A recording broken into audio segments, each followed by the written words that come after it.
What you saying, ladies and gents? It is your boy BucketHatSam, and we are back again today with another video. And today it is Rambling episode 3. And yeah, it's a Tuesday as always. It's quite chilly, but it's extremely windy, so we're going to be stopping in the forest today. And today, you know how it is, I answer your questions, we talk about the weekend, and yeah, it's just quite a chilled one. And I'm going to start and kick right off straight away with one of the questions. And this question was by far the best question I've been asked so far, because I saw it and I still can't think of an answer, so I'm going to try and answer it on the spot. The question is, what is my World 11 right now?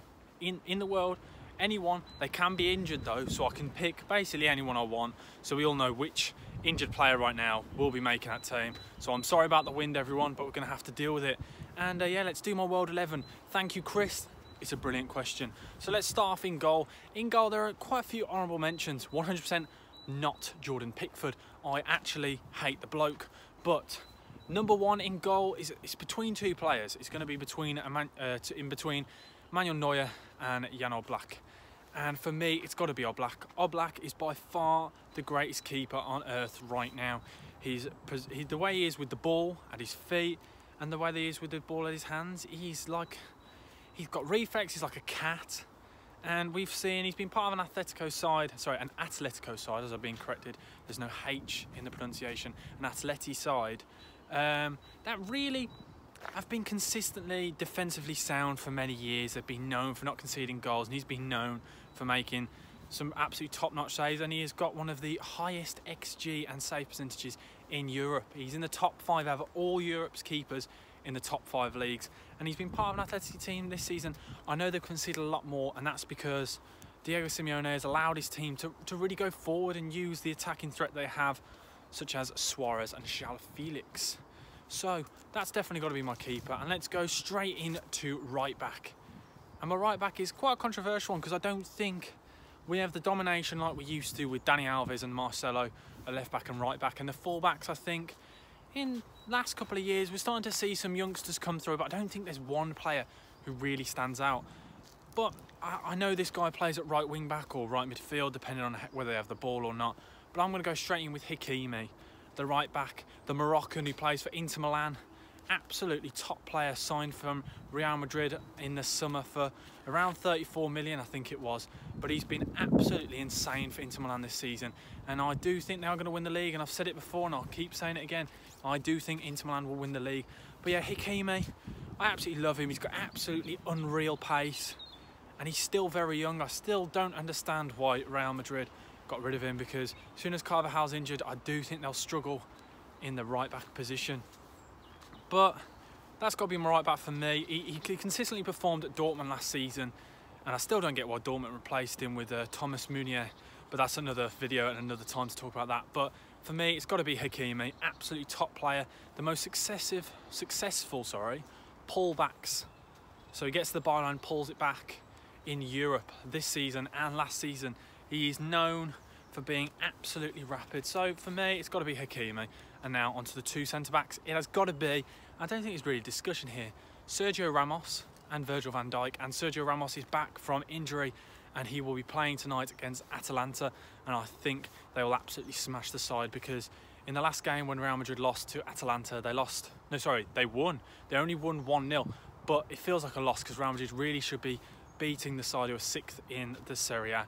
But I do really think, with Real Madrid, he is the talisman, he is the leader, he is what keeps the whole team together. He's a centre-back who scores, and I think him being back in the Real Madrid side will really help the side. But we're not talking about UCL yet, we're talking about my defenders, so it's got to be Sergio Ramos and Van Dijk. There's no discussion. Van Dijk, we've seen, with him injured, we've seen what's happened to Liverpool this season. So Van Dijk, there's not really much discussion. Hopefully he'll be back for the Euros and be part of a Netherlands squad, which could be really strong and could really be a dark horse for the summer Euros, but I doubt it, because Virgil van Dijk he's having a speedy recovery, but I don't think he'll be that fast. So Virgil van Dijk is definitely in there. There's not really much you can say. He's absolutely unreal. We've seen it consistently for a few seasons now at Liverpool, and before that at Southampton, and even before that when he was playing at Celtic, he was absolutely insane in the Celtic League. If you go watch his highlights, he was playing, you'd have thought he was a winger with some of his goals he scored. But yeah, it's got to be Virgil van Dijk. And left back, for me, it's got to be Alphonso Davies, because he's absolutely insane. The Canadian international is one of the fastest players I think I've ever seen. Absolutely insane. And he's brilliant going forward, because originally when they signed him from, I think it was Vancouver Whitecaps, for reportedly 18 million when he was 18, he was signed as a right winger, and that's where he'd played, and he'd cut in on his left and shoot to the far corner, and that's what he built his game on. But he was at Bayern last season, and I can't think of the left back right off the top of my head, but they were injured, and he came in just to cover for one game, and he was absolutely unreal. And apparently in training he was just defending well, because he knew as a winger how to read players, because he knew what he would do. He's had the experience of being on the other side, if you know what I'm saying. He was a winger, now he's a fullback, and that's happened quite a few players. We've seen that with Aaron Wan-Bissaka. He was originally a winger. So yeah, because no one really wants to grow up and be a fullback, do they? Let's be honest. But yeah, it's got to be Alphonso Davies. He's part of that Bayern Munich team, which have one of the greatest teams of all time. It's got to be up there. Last season they absolutely tore apart the UCL, and the fact they put 8 goals past Barcelona, and he was a huge part of that game. But yeah, he's got to be left back for me. And we're going to play we're going to play a 4-3-3 system, and I'm still thinking of this team as I'm going along, but the 2 centre mids I'm going to go for. I'm going to play one behind the striker. My 2 centre mids have definitely got to be, one of them has to be, no discussion, Kevin De Bruyne, and the other one is Joshua Kimmich. The 2 of them are both insane. Those 2 on their own, there's no discussion. I will have no debate where anyone tells me there are 2 better centre mids. No discussion. The 2 of them are absolutely unreal players. Both of them are brilliant, and we've seen with Kimmich, a lot of people said he wasn't scoring enough or assisting enough. Well, without Thiago this season, he has really stepped up for Bayern Munich, and he's really got on the goal sheet and got quite a few assists this season.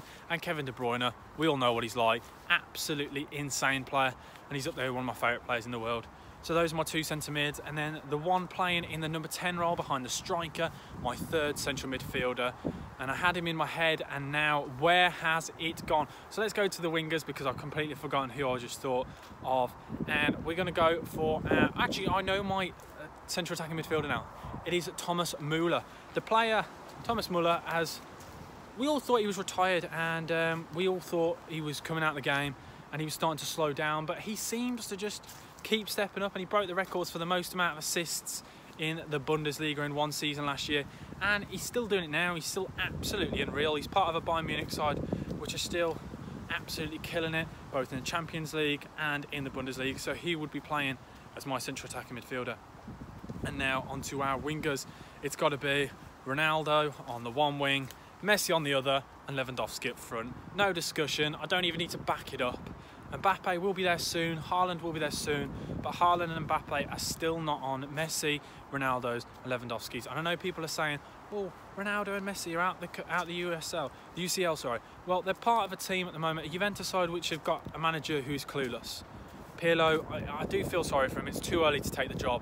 And Koeman, who is running Barcelona at the moment, is going through a real patchy side, because the whole team is going through transition. It's the great players like Sergio Busquets, Piqué, etc. are all starting to age, and yeah, so I don't think we can really take that into account. So it's got to be those 3. Lewandowski on his own, no discussion, absolutely unreal player.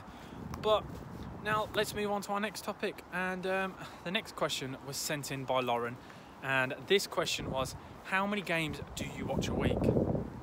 And I was thinking about this, and I tried to work it out, because Monday night, I always watch Monday Night Football. It has to be done.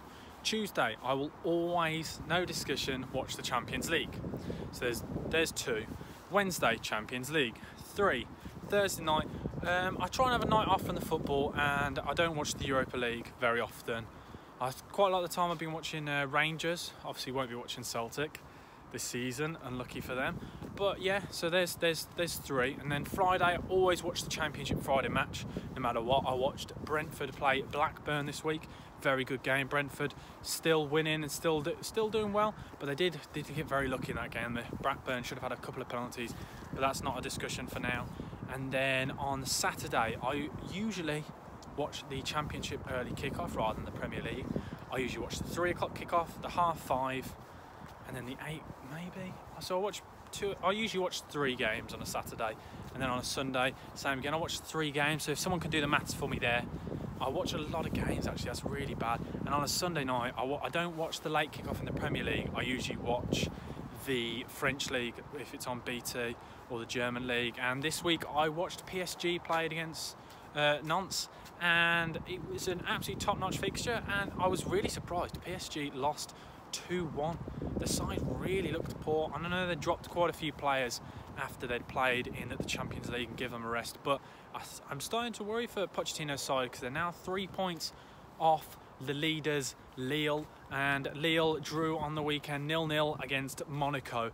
And for the first time in a long time, there is a title race in France, and I know a lot of people saying, oh, PSG will win.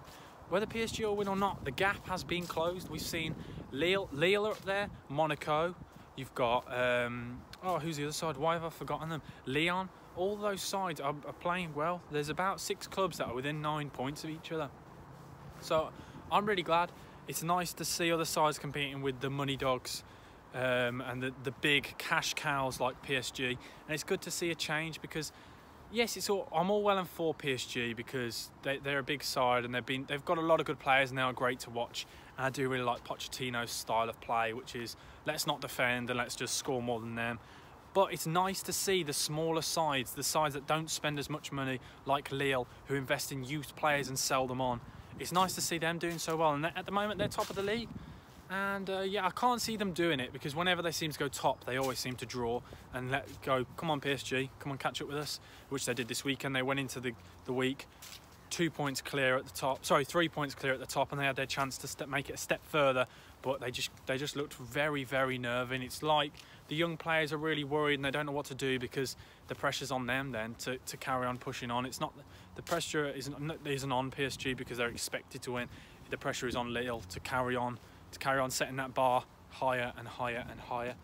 But yeah, it's good to see that happening. And someone's asked me to talk about the Scottish football, but there's not really much to discuss, because the season's really finished for the big sides. Rangers have won the league, so there's not much else you want me to say. And I've asked a lot of people to ask me questions for these football rambling, and I'm not going to answer these questions, because I'm not going to upset fan bases. When you say Rangers or Celtic, I'm not going to give you an answer. Tottenham or Spurs, I'm not giving you an answer, because I don't want to upset certain fan bases, because there's no need to, and I don't want to lose subscribers just because I've said, oh, I prefer Arsenal. But talking about Arsenal, I have got one big problem with the club before we talk about the whole North London derby. I don't understand why. I don't know if it's down to, is it Arsenal Fan TV or whatever it is. Why is it that their fan base are the most toxic fan base ever? So let's cast our mind back. About an hour before kickoff, it had come out that Aubameyang wasn't starting for the North London derby, and everyone on Twitter was, oh, Arteta, what is he doing? What's he doing? What's he doing? When Arteta really had to, he made the right decision. Aubameyang, supposedly the captain of the side, turning up late to the North London derby. I don't think it's discussion. I'm surprised he's even in the matchday squad, because to be honest, it's disgusting, and no one seems to be really annoyed at Aubameyang. It's helped that the side won, because I think if Arsenal had lost that game, I tell you now, Aubameyang he'd have been murdered on Twitter. But for me, I do think that Arsenal Fan TV and all of this whole reacting and all the social media with Arsenal, I think it's quite toxic, and it doesn't really help the side, and it creates animosity behind the side. And everyone, they seem to make money and celebrate when they're losing, because Arsenal Fan TV seems to be everywhere. And I've got a real problem with that, and a lot of Arsenal fan YouTube channels and all of this, they seem to be the most up and down. One minute they love their side and the next they hate them, and it really bothers me, because I find with football there should be a loyalty. If you support a club, you stick with your club through thick and thin, whether they're doing awful or whether they're doing brilliant, as we've seen with a lot of clubs like Sheffield United this season. Last season, all the fans were up here, they were really happy, they were 9th in the league at some points, 8th, or even some points were looking at Europa League and even Champions League, and then this season they're doing awful. But you don't see Sheffield United fans all over Twitter moaning about how crap their club is, because they support their club and they're loyal to their club, whether it's good times or bad times. Where with Arsenal fans, I may be gross generalising here, and please someone fill me in what it is about Arsenal fans, whether it's Arsenal Fan TV or whatever it is. There seems to be this whole animosity and reactive, everything. It's so up and down. Like before this weekend, it was all Arteta, he's not my manager, I want him out, he's a fraud. And then after the game, it's, oh, Arteta's my manager. And that, I have a real problem with that, and it really does bother me. The Arsenal fans need to stick with their team and back their team and help them, because if they're in bad form, like they have been, do they really think them slating all over Twitter, death threats, everything to the players, like we've seen with Leno, who we've spoken about? He's been asked to do what that German player who commits suicide did. He's been asked to do one of them, and it's horrible. And the fans seem to be so reactive. They need to be. I don't get it. They need to back their side and help their side, because they got a good win against Tottenham, and we'll talk about that in a minute. But before that, they'd been in really poor form. They're very up and down, but I don't think the fans help. The fans need to back Arteta, help the side and help bring them forward rather than pulling them all down. But anyway, that's just a rant, and that came from nowhere. I didn't mean to, I wasn't planning to talk about that. But let's now talk about the North London derby. We thought, seeing the two sides, we thought, oh, it's a very attacking side from Tottenham, and Tottenham had gone in as favourites, and I was backing Tottenham.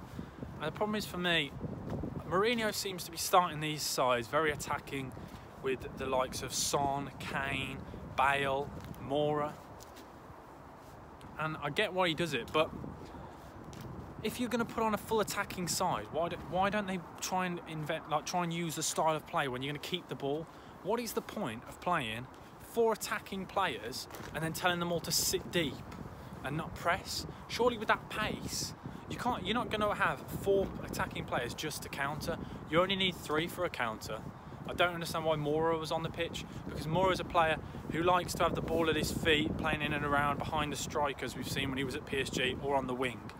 And he's not a player who's going to sit deep and help counter. He needs to be at the top creating things, same with the likes of Kane and Son and Bale. Well, this is my problem with Mourinho. Yes, I think he thinks, oh, I'll put 4 attacking players on the pitch, so look, I am trying to attack, when really, I still think he's playing the exact same way as he was before. I know it's the most goals they've scored at this point ever in the season. It's because it's probably the best attacking side they've ever had, but it's all about counters, and I don't understand. They've got a top side where they've got the likes of Højbjerg and Ndombele and all of those players who can pass a ball, and I don't understand why they aren't trying to keep the ball, trying to use Arsenal style of play where they build from the back. They have the players to do it. I know Davinson Sanchez isn't the best at attacking, building up from the back. Well, use your fullbacks and move on from there. I just don't get. I understand he's playing an attacking team, but he's not playing an attacking style of play, if you know what I'm saying. It's all well and good putting 4 players up top and saying, oh look, we've got loads of strikes on the pitch, but it's how you use them and how you implement a style, and their style is still an extremely low block, and we'll pressure. We won't press. We'll just counter. We'll nick the ball off you, and we'll counter in numbers. And I think that's a real problem for Mourinho's side. And I do worry for Tottenham, because they blow hot and cold quite often. And against the bigger sides, yes, earlier in the season it worked, but I do think a lot of sides are going to work out that they've only got one thing. If you keep Kane quiet, you have someone stick on Kane for the whole game. And if Son was on, if you have someone stick on Son, I think you're fine, because the way they counter and the way they move the ball, it's quite easy and quite methodical to work out. It's passing to Kane, long ball to Son, or vice versa. That's it for me. But Lamela, where do I start? It's a real shame for Son being injured, and I still don't know how long he's going to be out for. But what was he doing? In my opinion, he could have been sent off 3 times in that game. And my problem is he did a kick off the ball on Xhaka, and this is going to turn into a VAR talk now, because he kicked Xhaka off the ball, and Xhaka's he likes to consider himself as quite a hard player. If Xhaka had gone down and screamed, I think Lamela would have been sent off, but because Xhaka didn't react, Xhaka just carried on and shrugged it off. Nothing was done. But we've seen with other sides, and I can name players who've kicked out and been sent off throughout this season. I don't understand. I don't know if it's referees being nervous on the big stage in a big game like the North London derby, but how on earth that the VAR hasn't seen a complete kick off the ball, and he should have been sent off. Lamela does this every time he comes on. If you watch, all Lamela does is foul. Yeah, and he does a Rabona every now and then, and he's considered one of the greatest players. Oh, Puskas Award. Well done, Lamela, but you've lost Tottenham the game. you getting a stupid red card was one of the main reasons. You came on to fill Son's boots, which are big boots to fill, and then all he's done is he's just literally fouled constantly. And some of the challenges he's putting in, honestly, he could have been red carded 3 times. And I've had a message this week, a question, and someone's asked me to talk about my opinions on VAR. That was Tom who asked me that. And I was VAR in, and I still am VAR in, but there's no consistency, and it seems to be, and I'm not playing the card of all small teams and big teams and there's some conspiracy. I don't think it's conspiracy. I just think the referees know they've got more pressure from the bigger sides in the Premier League. So, like we saw in the Liverpool Wolves game last night, there should have been a penalty on Semedo from Alisson in the first 10 minutes. If it's a game where, say for example, it's Burnley-Brighton, just 2 sides, sorry, I'm not saying these are small teams. If there was a foul in the box like that, a penalty would be given.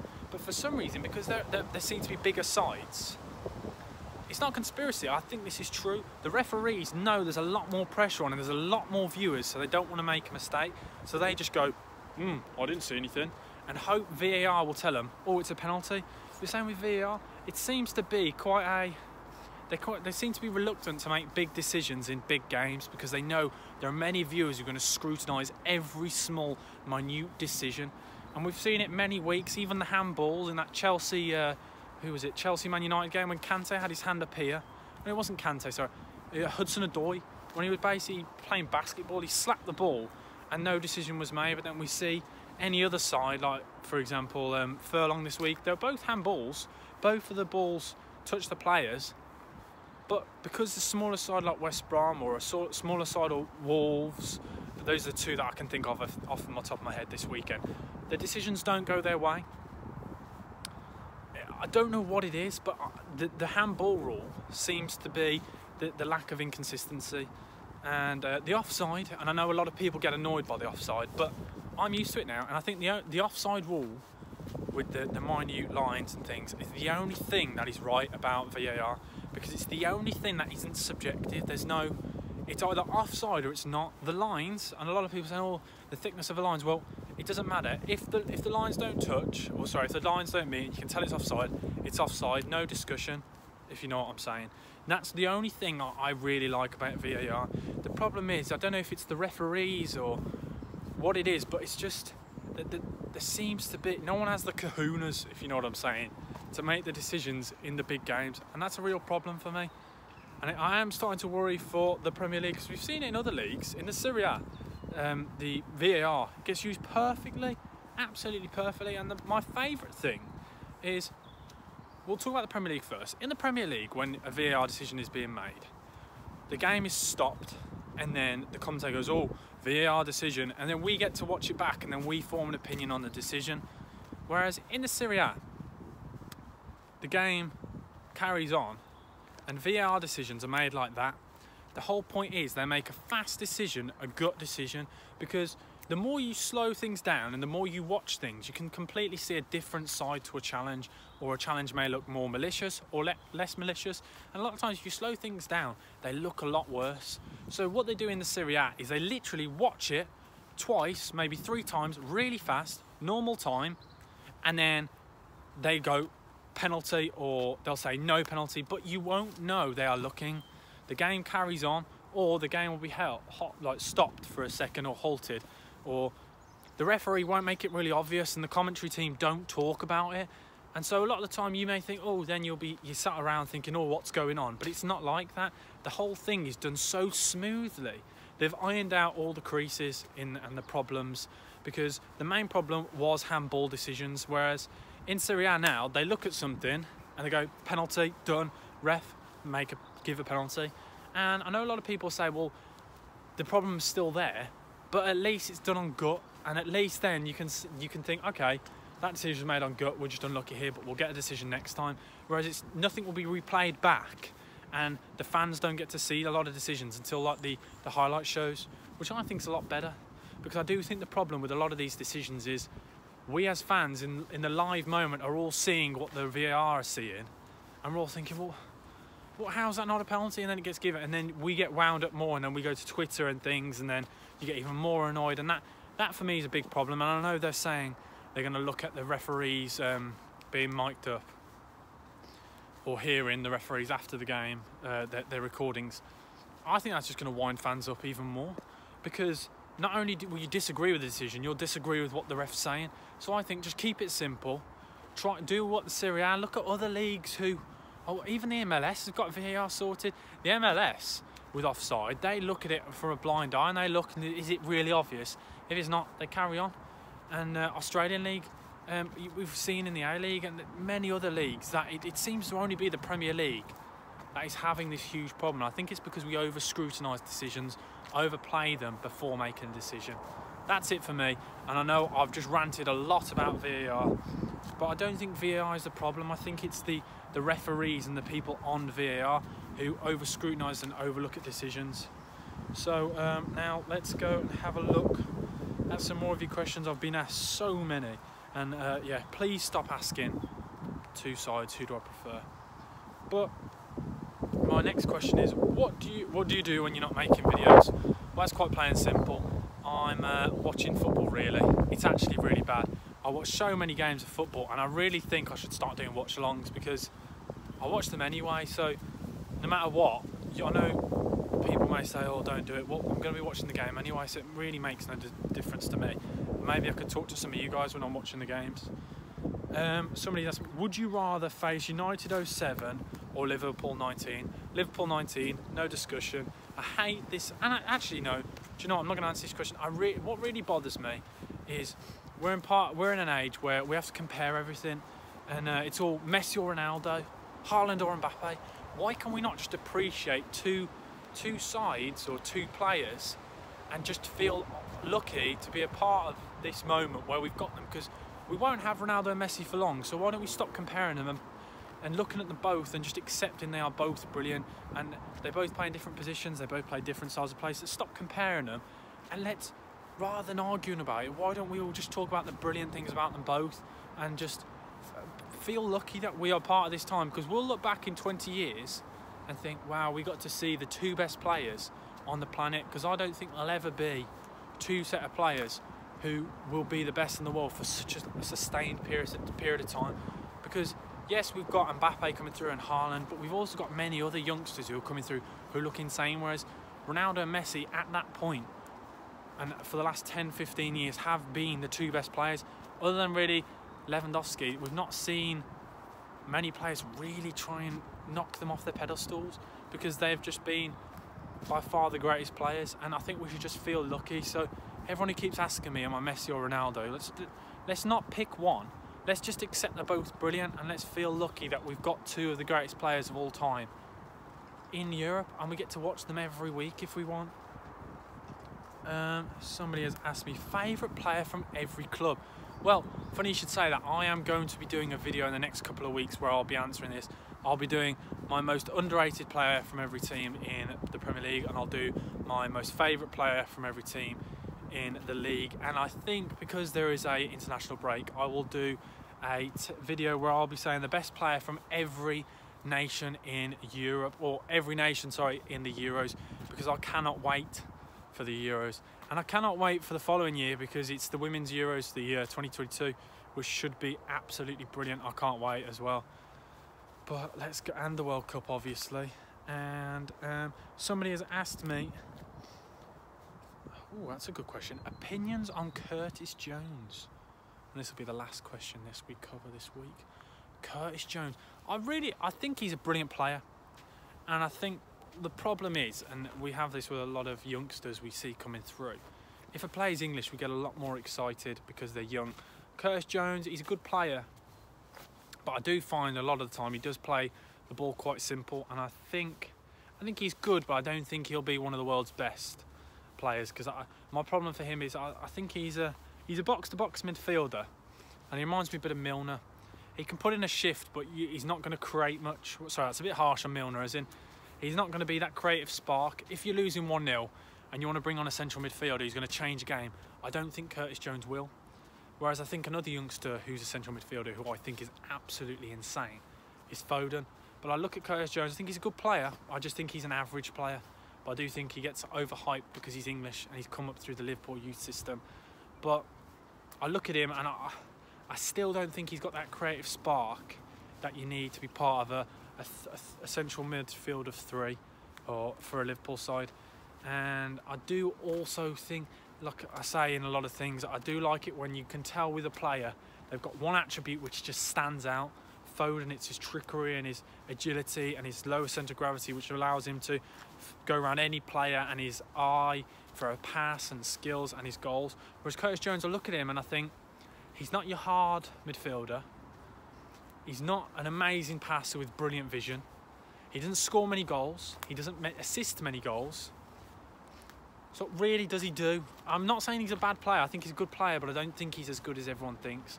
So he's a player who'll consistently give you a 7 out of 10.